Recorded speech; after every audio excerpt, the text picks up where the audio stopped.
قرآن پاک کی آیات آپ کے سامنے تلاوت کی ہیں، حضور علیہ الصلوۃ والسلام کی روایت کا ایک حصہ آپ کے سامنے ذکر کیا ہے۔ حضور علیہ الصلوۃ والسلام کے صحابہ میں ہم سب جانتے ہیں کہ آپ علیہ الصلوۃ والسلام کے بعد کس کا درجہ ہے؟ جی، کس کا درجہ ہے؟ آپ علیہ الصلوۃ والسلام کے بعد صحابہ میں سے کس کا درجہ ہے؟ حضرت ابو بکر صدیق رضی اللہ تعالی عنہ۔ افضل البشر بعد الانبیاء ابو بکر صدیق رضی اللہ تعالی عنہ۔ تمام انسانوں میں انبیاء کے بعد رتبہ ہے تو وہ جناب سیدنا صدیق اکبر رضی اللہ تعالی عنہ کا ہے۔ میں نے دو آیتیں آپ کے سامنے تلاوت کی ہیں۔ ثانی اثنین اذ ہما فی الغار، حضور علیہ الصلوۃ والسلام کو اللہ تعالیٰ نے ہجرت کی اجازت دی کہ آپ مکہ مکرمہ سے مدینہ منورہ ہجرت کریں۔ حضور علیہ الصلوۃ والسلام نے صحابہ میں سے حضرت ابو بکر صدیق رضی اللہ تعالی عنہ کا انتخاب فرمایا ہجرت کے سفر کے لیے۔ جب حضور علیہ الصلوۃ والسلام حضرت ابو بکر صدیق رضی اللہ تعالی عنہ کے ساتھ غار میں 3 دن چھپے رہے، روپوش رہے، بالکل مکہ مکرمہ کے قریب ہے غار ثور، کافی بلندی چوٹی پر جا کر ہے، اور صرف اتنی جگہ ہے کہ بیٹھا جا سکتا ہے 2 افراد کا۔ کفار تلاش کرتے کرتے آپ علیہ الصلوۃ والسلام کو اس غار تک آ گئے، حتیٰ کہ بعض روایات میں آتا ہے کہ کافروں کے پاؤں بھی نظر آنے لگ پڑے۔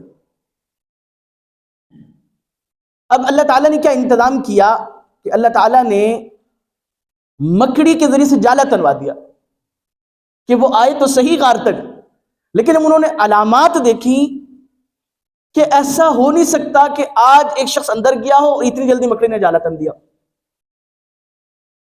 لیکن حضور علیہ الصلوۃ والسلام تو اللہ کے نبی تھے، حضرت ابو بکر صدیق رضی اللہ تعالیٰ عنہ پریشان ہو گئے کہ اللہ کے رسول یہ ہم تک پہنچ گئے ہیں، اور وہ حضور علیہ الصلوۃ والسلام کی تلاش میں تھے کہ کسی طریقے سے ان کو مدینہ نہ پہنچنے دیں۔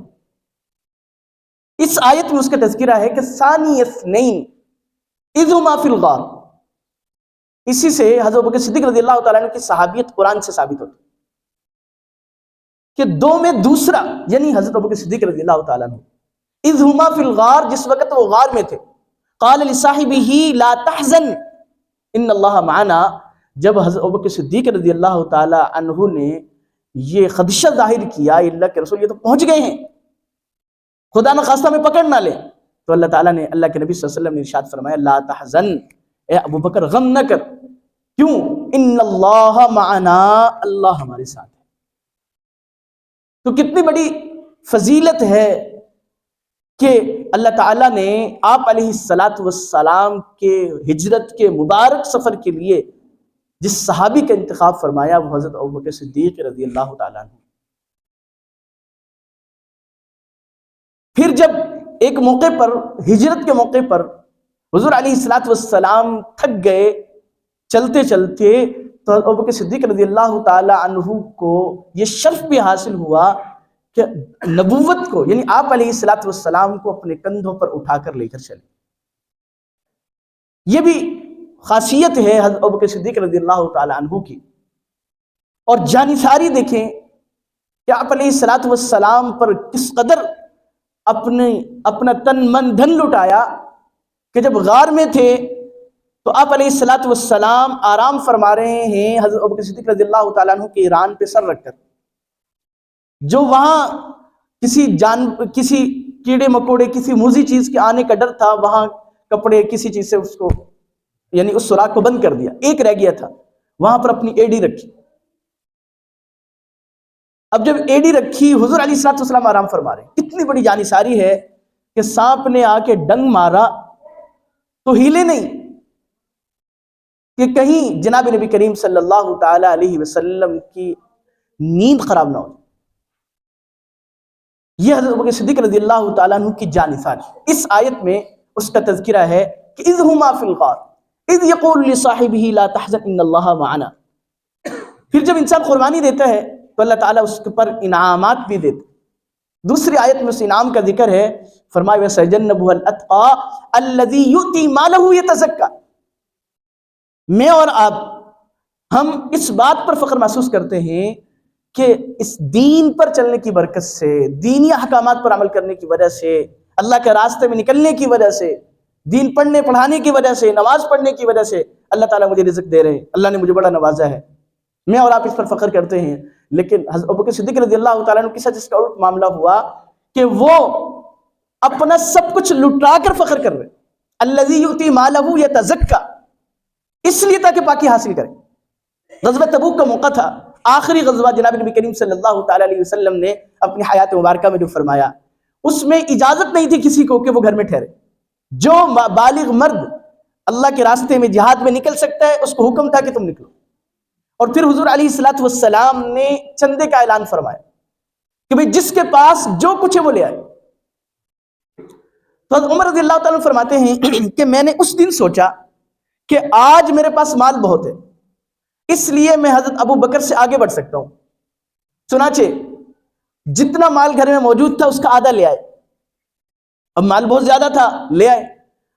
آپ علیہ الصلوۃ والسلام نے پوچھا کہ گھر کتنا چھوڑ کے آئے ہیں؟ تو فرمایا اللہ کے رسول آدھا لے کے آیا ہوں, آدھا چھوڑ کے آئے. تو حضرت ابوبکر صدیق رضی اللہ تعالیٰ نے ان سے پوچھا کہ آپ کتنا گھر چھوڑ کے آئے ہیں؟ تو ابوبکر صدیق رضی اللہ تعالیٰ نے فرمایا اللہ کے رسول جو کچھ تھا سب لے آیا ہوں. تو عمر رضی اللہ تعالیٰ نے فرماتے میں نے اس دن سوچا کہ میں ابو بکر سے آگے نہیں بڑھ سکتا. تو اللہ تعالیٰ نے حضرت ابوبکر صدیق رضی اللہ تعالیٰ عنہ کی ایک تعریف یہ بھی فرمائی قرآن کریم میں, الذی یؤتی مالہ یتزکا وما لأحد عنده من نعمة تجزى الا ابتغاء وجه ربه الاعلى ولسوف يرضى. اللہ تعالیٰ عن قریب اسے اس قدر دیں گے کہ وہ خوش ہو جائیں گے.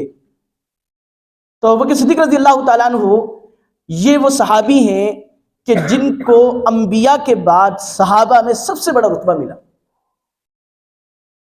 اس لیے متفقہ علماء کا فیصلہ ہے کہ افضل البشر بعد الانبیاء ابو بکر صدیق رضی اللہ تعالیٰ عنہ, کہ انبیاء کے بعد سب سے پہلا درجہ حضرت ابو بکر صدیق رضی اللہ تعالیٰ عنہ کا ہے. اور صدیق کیوں کہا جاتا ہے اس کے بارے میں بھی آتا ہے کہ جب آپ صلی اللہ تعالیٰ علیہ وسلم معراج کے سفر سے واپس تشریف لائے. اب معراج کا سفر کیا تھا؟ لیلا من المسجد الحرام الى المسجد الاقصى, رات کے تھوڑے سے حصے میں. کہاں سے گئے ہیں؟ مسجد حرام بیت اللہ سے. کہاں تک گئے ہیں؟ مسجد اقصی تک. یہ قرآن کریم سے اس اسراء کہتے ہیں. پھر ادھر سے براق پر سوار ہو کر آسمانوں کی سیر کی, جنت اور جہنم کو دیکھا, واپس تشریف لے آئے. اب یہ سارا واقعہ رات کے کچھ حصے میں ہوا. جب صبح مشرکین مکہ کو بتانے لگے کہ میں نے رات کے کچھ حصے میں اتنا لمبا سفر کیا ہے, تو وہ کہنے لگے ایسا کیسے ہو سکتا ہے, ایسا ممکن ہی نہیں ہے کہ کوئی اتنے سے رات کے اتنے سے حصے میں اتنا لمبا سفر کر لے. انہوں نے علامات پوچھی مسجد اقصی کے بارے میں, یہاں تک پوچھا کہ اس کی کھڑکیاں کتنی ہیں, دروازے کتنے ہیں, فلاں چیزیں کتنی. اب کوئی شخص اگر کسی جگہ پہ ایک مرتبہ جائے تو ساری چیزوں کو نہیں دیکھ سکتا, نہیں بتا سکتا. لیکن اللہ تعالیٰ نے سارے پردے ہٹائے تو حضور علیہ الصلوۃ والسلام ایک ایک چیز ان کو حضور نے بتلائی. پھر انہوں نے اس پر تسلی نہیں ہوئی, پھر انہوں نے پوچھا ہمارا قافلہ, پہلے تجارتی قافلے چلتے تھے اور وہ پیدل سفر ہوتا تھا تو کئی مہینے دن لگ جاتے تھے, تو پوچھا ہمارا فلاں قافلہ کہاں پہنچا ہے, تو بتلایا کہ وہ فلاں جگہ پہ پہنچ گیا, وہ فلاں جگہ پہ پہنچ گیا. یعنی ساری تفصیل حضور علیہ الصلوۃ والسلام نے بتلائی. اب اس پر بھی ان کا دل مطمئن نہیں ہوا. تو اس درمیان حضرت ابوبکر صدیق رضی اللہ تعالیٰ عنہ کہیں سے تشریف لا رہے تھے. غالباً ابو جہل نے حضرت ابوبکر صدیق رضی اللہ تعالیٰ عنہ سے پوچھا کہ کوئی شخص یہ کہے, سوالیہ انداز سے پوچھا, تم بتلاؤ کہ اگر کوئی شخص یوں کہے کہ اتنے سے وقت میں نے اتنا لمبا سفر کیا, یہ ساری چیزیں دیکھی, تو کیا تم اس کی تصدیق کرو گے؟ تو ابوبکر صدیق رضی اللہ تعالیٰ عنہ نے کہا ایسا نہیں ہو سکتا. جب یہ سوال پوچھ لیا, جواب پوچھ لیا, تو پھر کہنے لگے کہ آپ کے جو صاحب ہیں یعنی محمد صلی اللہ علیہ وسلم, وہ یہ کہتے ہیں کہ میں نے اتنا سفر اتنے سے وقت میں کیا ہے. تو ابوبکر صدیق رضی اللہ تعالیٰ عنہ فوراً جواب دیا کہ اگر وہ یہ کہتے ہیں تو یہ سب کچھ سچ ہے. تو حضور علیہ الصلوۃ والسلام نے اس قول کی بنا پر آپ حضرت ابوبکر صدیق رضی اللہ تعالیٰ عنہ کو صدیق کا لقب عطا فرمایا. تو حضرت ابوبکر صدیق رضی اللہ تعالیٰ عنہ وہ صحابی ہیں کہ جن کو انبیاء کے بعد سب سے بڑا رتبہ ملا ہے، اور 22 جمادی الثانی، یعنی آج 20 جمادی الثانی ہے، تو 22 جمادی الثانی حضرت ابوبکر صدیق رضی اللہ تعالیٰ عنہ کے دنیا سے تشریف لے جانے کا دن ہے، یعنی تاریخ وفات ہے۔ تو ہمیں صحابہ کرام رضوان اللہ علیہم اجمعین کے بارے میں، ان کی حالات کے بارے میں پڑھنا چاہیے، ان کی سیرت کو دیکھنا چاہیے، تاکہ ہمیں دین کا جذبہ ہمارے اندر پیدا ہو۔ اللہ تعالیٰ سے دعا ہے کہ جو کچھ کہا سنے اس پہ عمل کرنے کی توفیق عطا فرمائے۔